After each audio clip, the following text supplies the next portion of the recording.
নমস্কাৰ। DWৰ যিটো 5,550টা পদ আছিল LP আৰু UPৰ কাৰণে, তো ইয়াত নিউজ কেণ্ডিডেটসকলে হাইকোৰ্ট কৰি দিছে। তাৰমানে সিহঁতে হাইকোৰ্ট কৰাৰ কাৰণটো হ'ল যে HCERT যিটো আছিল HCERT, তো বহুতো কেণ্ডিডেটে HCERTৰ পৰা DLED কৰিছে।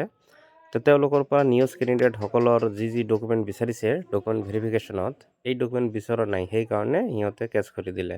কাৰণ নিউজ কেণ্ডিডেটসকলৰ ইউডাইচত নাম থাকিব লাগিব, এটেণ্ডেঞ্চ শ্বীটত ছিগনেচাৰ থাকিব লাগিব, এপইণ্টমেণ্ট লেটাৰ থাকিব লাগিব, ইন ছাৰ্ভিচ হ'ব লাগিব 2017 চনত 10 আগষ্টৰ আগত।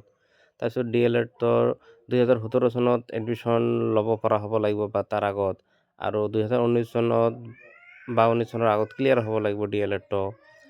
তো এই সকলোবোৰ ডকুমেণ্ট লাগিব, কিন্তু HCERTৰ সকলৰ নালাগে, সেইকাৰণে সিহঁতে কেছ কৰিছে। তো কোৰ্টত কি ক'লে সেই বিষয়ে আপোনালোকে চাই লওক।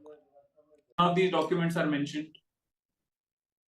And not just that, ladyship, they have similarly placed ODL candidates who have done a course from the state SCERT also.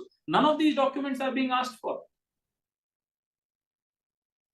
So why should there be a partiality qua me is the primary argument that I am trying to canvass. They have similarly placed ODL candidates who have done a course from the state SCERT also. None of these documents are being asked for. So why should there be a partiality qua me is the primary argument that I am trying to canvass.